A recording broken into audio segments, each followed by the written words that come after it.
ప్రభు పేరట మీ అందరికీ వందనాలండి.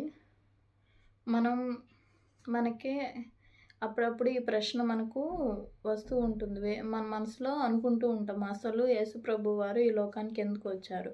ఆయన ఈ లోకానికి రావడానికి గల కారణాలేంటి? ఆయన ఈ లోకానికొచ్చారన్నది చాలా రుజువులు బైబిల్ గ్రంథంలో ఉన్నాయి.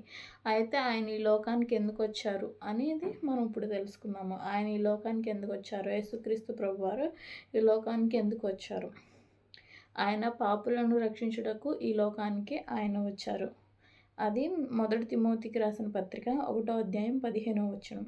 పాపులను రక్షించుటకు క్రీస్తు యేసు లోకమునకు వచ్చెనను వాక్యము నమ్మదగినదియు పూర్ణాంగీకారమునకు యోగ్యమైనదియునైన ఉన్నది. అట్టి వారిలో నేను ప్రధానుడను.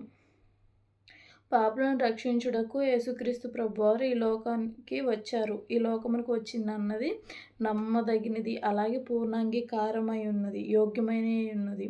పూర్ణాంగీకారం అంటే దాన్ని మనం పూర్తిగా అంగీకరించాలి. నమ్మదగినది, నమ్మేది అది. యేసుక్రీస్తు ప్రభువారు ఈ లోకానికి మన కొరకు ఎందుకు వచ్చారంటే మనల్ని పాపులను రక్షించడానికి. ఆయన నీతిమంతుల కొరకు రాలేదు, పాపుల కొరకే ఆయన వచ్చారు. 99 నీతిమంతులు ఉన్నాను, ఒక్క పాపి విషయమైనా కానీ దేవుడు మన కొరకు ప్రాణం పెట్టాడు. ఒక్క పాపి విషయం గురించి కూడా దేవుడు చింతించే దేవుడు. మన దేవుడు ఎందుకు వచ్చాడు? నీవు నేను చేసిన పాపాలకి ప్రాయశ్చిత్తంగా ఆయన ఈ లోకానికి వచ్చి మన కొరకు మరణించారు. పాపులను రక్షించుట కొరకు ఆయన ఈ లోకానికి వచ్చినట్లు మనకు స్పష్టమవుతుంది. ఇక్కడ అదే తెలియజేస్తున్నారు. పాపులను రక్షించుటకు క్రీస్తు యేసు ఈ లోకమునకు వచ్చారు. అయితే ఆ వాక్యము నమ్మదగినది, అలాగే పూర్ణాంగీకారము, అలాగే యోగ్యమైనది ఉన్నట్టుగా మనం చూడగలుగుతున్నాము. అలాగే అపవాది క్రియలను లయపరచుటకు ఆయన ఈ లోకానికి వచ్చారు. అపవాది ఎవరు? అపవాది ఎవరు? ఈ లోక సంబంధి.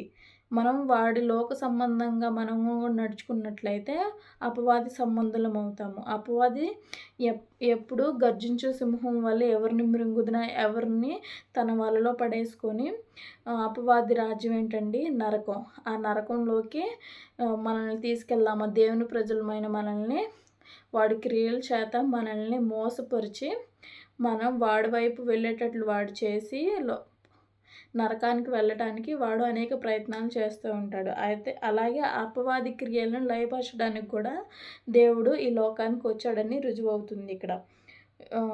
1 యోహాను సువార్త 3వ అధ్యాయము, 1 యోహాను పత్రిక 3వ అధ్యాయం 8వ వచనం. అపవాది మొదటి నుండి పాపము చేయుచున్నాడు గనుక పాపము చేయవాడు అపవాది సంబంధి. అపవాది యొక్క క్రియలను లయపరచుటే దేవుని కుమారుడు ప్రత్యక్షమాయను. అపవాది మొదటి నుంచి పాపం చేయుచునే వచ్చాడు. ఆదాము అవ్వను మనం చూసుకున్నట్లయితే అక్కడ ఆదాము అవ్వని మోసపుచ్చాడు, అబద్ధమాడాడు. ఆ పండు తింటే మీరు చావనే చావరు, దేవతల వల్లే ఉంటారని అబద్ధం చెప్పి ఆదాము అవ్వ అక్కడ ఫలము తినేటట్లు చేసిండు అపవాది. చేయడం ద్వారా ఈ లోకంలోకి పాపం అనేది ఎంటర్ అయిందనమాట. అపవాది ఆది నుండి, అపవాది మొదటి నుండి వాడు పాపం చేయొచ్చు వస్తున్నాడు గనక పాపం చేయ వారందరూ అపవాది సంబంధులు. పాపం అనగానేమి? ఆజ్ఞాతిక్రమమే పాపము. అయితే దేవుడు మనకు ఏవైతే ఆజ్ఞలు ఇచ్చాడో వాటిని చేయకుండా ఉండడమే అది పాపము. అది ఏ రకమైనదైనా అయి ఉండొచ్చు. అయితే పాపం చేసే ప్రతివాడు అపవాది సంబంధని ఇక్కడ చెప్పబడుతుంది. అయితే అపవాది యొక్క క్రియలను లయపరచుటకే దేవుని కుమారుడు ప్రత్యక్షమైన. అపవాది క్రియలు, వాడి యొక్క క్రియలు, అలాగే వాడి యొక్క సంబంధులు, ఈ లోకంలో ఎవరున్నారో వారి యొక్క క్రియలను లయపరచడానికే దేవుడు ఈ లోకానికి వచ్చాడని మనకి ఇక్కడ తెలియబడుతుంది. అలాగే దేవుడు అలాగే ఎవడైనా నా మాటలు వినియు వాటిని గైకొనకుండిని ఎడల నేను అతనికి తీర్పు తీర్చను. నేను లోకమునకు తీర్పు తీర్చుటకు రాలేదు కానీ లోకమును రక్షించుటకే వచ్చితినని ఇక్కడ తండ్రి అయిన దేవుడు మనకు సెలవిస్తున్నాడు. లోకమునకు తీర్పు తీర్చడానికి కాదు కానీ లోకమును రక్షించడానికే, నిన్ను నన్ను రక్షించడానికే దేవుడు ఈ లోకానికి వచ్చారు. అపవాది సంబంధంగా పాపంలో మనం పడిపోయి చచ్చిన వారమై ఉండగా క్రీస్తు యొక్క మహాప్రేమ చేత ఆయన మనల్ని బ్రతికించారు. ఆయన స్వరక్తం ఇచ్చి, ఆయన ప్రాణం ఇచ్చి మనల్ని కొనుక్కున్నారు.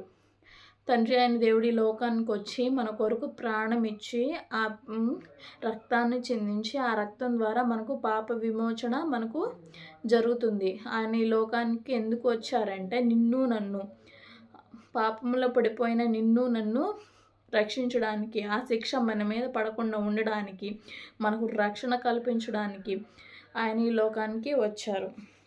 ఆయన తీర్పు తీర్చడానికి రాలేదు. లోకాన్ని రక్షించడానికే ఆయన ఈ లోకానికి వచ్చారు. అలాగే అపవాది యొక్క క్రియలను లయపరచడానికే ఆయన ఈ లోకానికి వచ్చారు.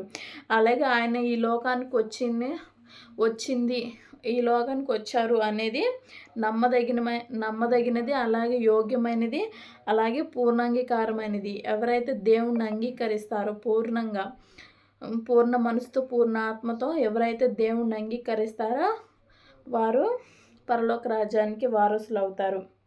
అయితే దేవుడి లోకానికి అలాగే సువార్త ప్రకటించడానికి, ఆయన రక్షణ సువార్త ఎవరైతే పాపంలో పడిపోయి జీవిస్తున్నారో వారిని రక్షించడానికి సువార్త ఎందుకు ఉపయోగపడుతుందండి?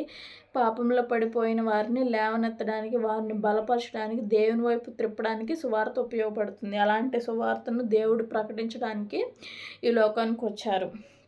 అయితే లూకా సువార్త 4వ అధ్యాయం 43వ వచనం, నేను అనేతర పట్టణంలోనూ దేవుని రాజ్య సువార్తను ప్రకటింపవలెను, ఇందు నిమిత్తమే నేను పంపబడితినని వారితో చెప్పాను. ఇక్కడ యేసుప్రభు వారు మాట్లాడుతున్నట్లు మనం తెలియబడుతుంది. నేను అనేక పట్టణాలు సంచరించి దేవుని రాజ్య సువార్తను ప్రకటింపవలెను, ఎందు నిమిత్తమే కదా నేను పంపబడితిని అని అక్కడున్న జనులకు, ప్రజలకు, తన శిష్యులకు ఇక్కడ చెప్పడం జరిగింది. ఆయన రాజ్య సువార్త వ్యాప్తి కొరకు, అలాగే సువార్తను ప్రకటించడానికి ఆయన ఈ లోకానికి వచ్చారు. నిన్ను నన్ను రక్షించడానికి, పాపంలో పడిపోయిన నిన్ను నన్ను ప్రతి ఒక్కరిని ఆయన రక్షించడానికి ఆయన ఈ లోకానికి వచ్చారు.